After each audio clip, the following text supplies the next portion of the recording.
All right, g'day, hi, and welcome. Okay, Saga 2. Oh, look at the dragonflies. So, don't know if we... bunch of Harleys, I guess. I don't know if you guys can see in there. You see I got the brake line dangling. I got that part off. Not too much of a problem. I had to remove this wheel. I don't know if you can see it better from the other side. A big tire in there, you can't really see nothing. Ugh. There is no practical way to get underneath this truck. It's high enough, it's just not practical. But anyway, so I got that side disconnected and it goes up and around, and there's a fastener right in the middle. I got it out of this fastener without breaking the fastener, which is amazing. But now let me show you the other side. So everything's going according to plan, right? No, not really. Not as bad as I thought, but all I have to do is successfully take off one flare nut, just one, only one, that's all, and it will be victory. But that flare nut is on that block right there, which is welded, I guess, to the actual rear diff here, and I just got to get this one off without breaking it or stripping it. Now the easy way is to put some heat to it. The only problem is my gas tank is right there, half full of gas. That's not even like 6 inches apart. Well, it's probably about 6 inches apart. So I'm not saying I wouldn't try it, but I'm probably not going to try it just for, well, this doesn't look like a very nice place to be vaporized and cooked to death should the tank explode in my face. You know, it could happen. So, you know, given the way Murphy and I get along, but that seems to be my only option. So you can see there's this brake goes to here. So that one, but this one goes all the way across. The hard part is going to be because my spare tire, all I got to do is drop down the spare tire so I can work on it, right? That thing is seized in there. I was pounding on it for about an hour with a hammer to get that fly nut off there. That I couldn't even break it. Like it's just oh, is she out here? Nope, I don't see her. She must be hiding somewhere. My uncle's dog. So I couldn't drop the tire to get easy access to there.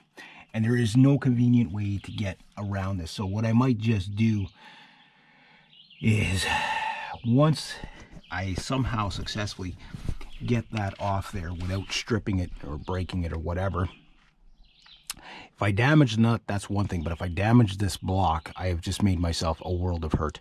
You'd say, well, just cut this, reflare it, put a new block like this in here. The only problem with that is once you get into cut, these are old brake lines. Like this is probably original equipment from the truck, probably 18 years old. So you don't want to mess with anything if you don't have to, right?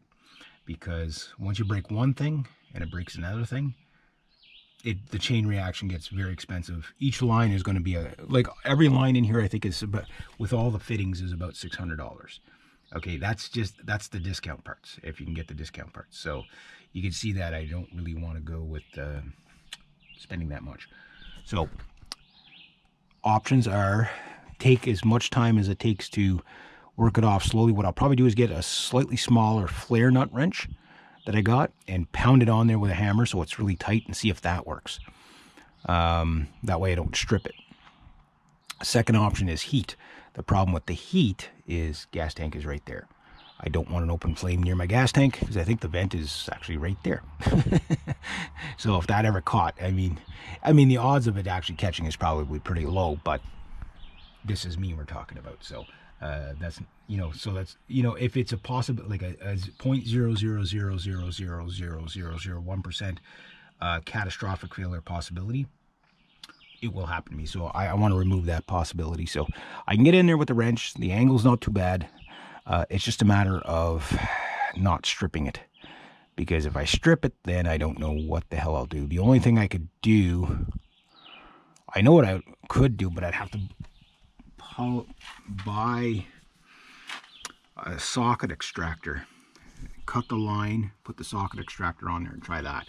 And if that didn't work, I don't know what I would do, because after that, if I wreck that block, that unit right there, that means I'm gonna have to end up replacing everything. because I would at that point probably break every other line. So you're talking 1, 2, 3. So you're talking about 3, 4 lines, 3, 4, $500 right there. So this is like I'm like a surgeon right now. Okay, trying to not kill my patient. My patient is Brutus, because I still haven't found another truck yet. So all right, guys, I'll get to it and I'll let you know what the results are. This is going on week 3. I've had the past 2 days to get around to this, and you know, like if it was a newer truck, it would have been off in like half an hour. You know what I mean? Or 45 minutes, whatever it took me to take the wheels off, jack the thing up and all that stuff. So an hour max.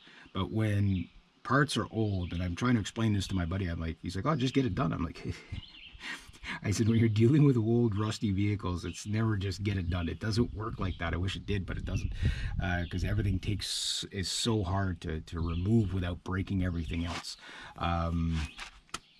Whatever, but anyway, we'll see how far I get, and if I can do that, I could probably fix this thing for under $100, which would be very, very nice. Maybe 150, which is worth it, definitely. You know, there's still lots of life left in this truck, but you know, it's just one of many problems that are starting to, like, this truck needs stuff now. Like, it's still got lots of life left in it, but like the power steering pump is going.